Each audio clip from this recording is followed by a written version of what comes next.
Bienvenue sur la chaîne Philonour. Aujourd'hui, on va parler d'une bataille qui est peut-être la plus importante de notre vie. Une bataille qui ne se déroule pas à l'extérieur, contre les autres ou contre le monde, mais bien à l'intérieur de nous-mêmes. Pour nous guider dans cette exploration, on va s'appuyer sur une seule pensée, mais une pensée incroyablement puissante. Elle nous vient d'un sage du début du XXe siècle, Bediüzzaman Said Nursi. Vous allez voir, c'est une véritable carte de notre monde intérieur, qui nous présente deux chemins radicalement différents. Alors la première chose que nous dit cette sagesse, c'est de commencer par regarder au bon endroit. Et cet endroit, c'est à l'intérieur de soi, là où se trouve la source de nos plus grandes luttes. C'est un réflexe quasi universel, non? Quand quelque chose ne va pas, on a tendance à chercher un coupable. Les circonstances, les autres, le système. C'est plus simple. Mais l'idée ici, c'est que le véritable défi, le plus grand adversaire, est beaucoup plus proche de nous. On a tous déjà ressenti ça, n'est-ce pas? Alors, attention, quand on parle d'ego ici, il faut bien comprendre ce que ça veut dire. Ce n'est pas juste être arrogant. C'est beaucoup plus large. C'est l'ensemble de notre moi non maîtrisé. Nos désirs, nos ambitions, nos colères, notre fierté, tout ça. Et s'il n'est pas canalisé, eh bien, il devient l'ennemi le plus redoutable qui soit. Pourquoi? Parce qu'il connaît absolument toutes nos faiblesses. Bon, explorons maintenant le premier chemin que cette citation nous décrit. C'est celui de l'orgueil, le chemin de celui qui s'admire soi-même. Et là, il faut tout de suite faire une distinction hyper importante. On ne parle pas de la confiance en soi, qui est saine et même nécessaire. Non, on parle de cet orgueil qui nous fait croire que tout ce qu'on réussit vient uniquement de nous. C'est une sorte d'aveuglement qui nous fait oublier la source réelle de nos talents et qui nous fait construire une image parfaite de nous-mêmes, une image totalement fausse et fragile. Ce qui est frappant, c'est de voir à quel point cet orgueil a des conséquences très concrètes dans notre vie. C'est ça le fameux malheur dont parle la citation. Il nous isole des autres, il fausse notre jugement, il nous empêche d'entendre les critiques, et au final, il nous mène tout droit à l'échec. Et comme si ça ne suffisait pas, il y a aussi le poids intérieur. L'orgueil, c'est une armure incroyablement lourde à porter.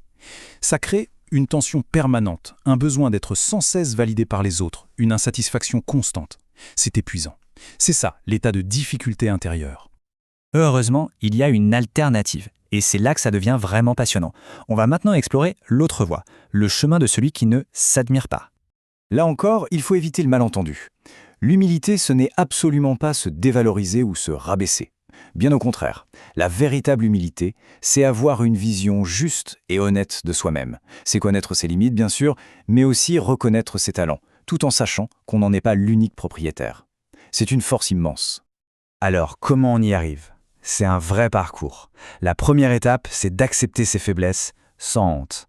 Ensuite, c'est d'attribuer ses succès à une source plus grande que soi. Et c'est la combinaison des deux qui nous libère du poids de l'ego et nous mène à une véritable paix intérieure. C'est ça, trouver la sérénité. Et remarquez la fin de la phrase. La personne humble va vers la miséricorde. Ce n'est pas un état statique, une récompense qu'on reçoit une fois pour toutes, non. C'est un mouvement continu, un voyage, comme si on entrait dans un océan de bienveillance, de protection, où tout devient plus simple et plus fluide.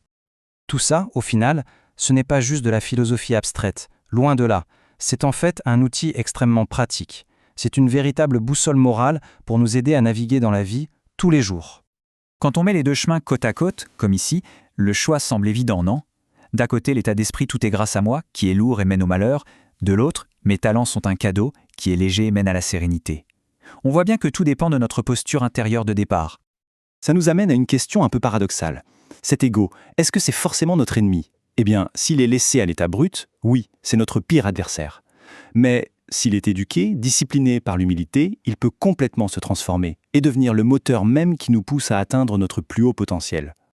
Et un point qui est peut-être le plus important à retenir, ce choix entre les deux voies, on ne le fait pas une seule fois dans sa vie. C'est un effort conscient qu'il faut renouveler chaque jour, à chaque instant. C'est une vigilance de tous les moments. C'est donc la question qu'on peut se poser pour conclure. En cet instant précis, vers où pointe notre boussole intérieure? Pour le savoir, il suffit souvent d'écouter ce qu'on ressent. Est-ce que c'est lourd, tendu, fatigant? Ou est-ce que c'est léger, apaisé, serein? La réponse nous donne la direction, instant après instant.